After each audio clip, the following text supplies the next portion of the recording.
Is this time for a change?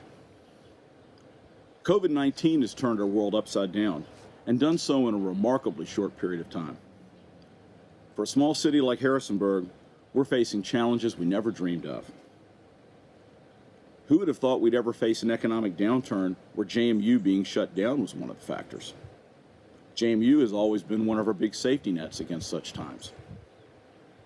Our restaurants and hotels have gone from being major contributors to the tax base to now providing almost nothing to city revenue. Literally millions of dollars are disappearing that the city has counted on and has had every reason to think would be there, that we need to provide those essential services to the public that are the core of what local government does. I confess that business as usual conversations seem pretty dissonant to me right now. We're not in a business as usual world and are having to face the possibility that we may not return there until there's a readily available vaccine. But while we're working through this, there are things we need to count on. We need our water to continue to be pure and flow freely.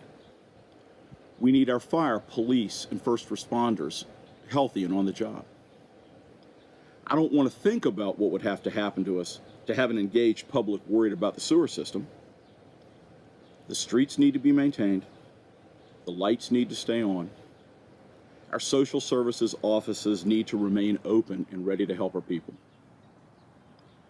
In this bizarre world, where most of us can do the most good to the community by just staying at home, it's services provided by the city that permit us to do so safely and confident that we can at least count on these basics, while so much around us is in states of flux that we never imagined. So, this just doesn't seem like the time for a standard political speech on some version of what's important to me and what I think ought to be important to you. It doesn't seem like the time to showcase problems I promised to resolve. Although I will say this, no one on City Council ever accomplishes anything by themselves. At the very least, you need the support of 2 other council members and access to sufficient resources, which sometimes are not available.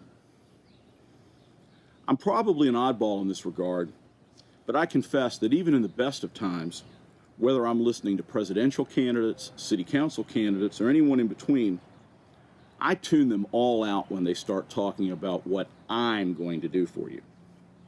Unless it's pretty clear that what the candidate means is working with stakeholders and colleagues so that ultimately we, working together, can do the things we need to do to benefit the community. But when I look at the horizon ahead, I do think of what we have going for us. We're an incredibly diverse community for our size and location, which gives us a tremendous reservoir of strength to call upon. We also seem to have more than our fair share of smart people, of hardworking people, and people interested and engaged in the community. To me, at this time, to hear anyone talking about what they're going to do and what services they're going to expand just sounds like advertising. And I'm a guy who uses the remote so I don't have to watch the commercials. We've got a lot of work and creative thinking ahead of us. But as someone who first took office in January 2009, staring into the mouth of the Great Recession, I've seen challenging times before. I've always said that while that was a tough time for Harrisonburg, we came out of that period in many ways stronger than when we entered, and certainly stronger than most other jurisdictions. So I guess I'm offering my analytical skills, my knowledge and my experience to help us deal with another round of tough times. We have challenges ahead of us beyond what most of us ever dreamed of.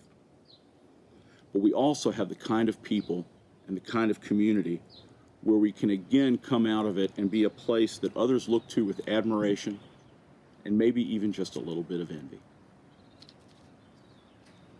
I'm Richard Baugh. I'm a member of Harrisonburg City Council. I'm the son of a plumber and a union member, Local 10 out of Richmond. And I'm asking for your support to run as a Democrat for City Council in this November.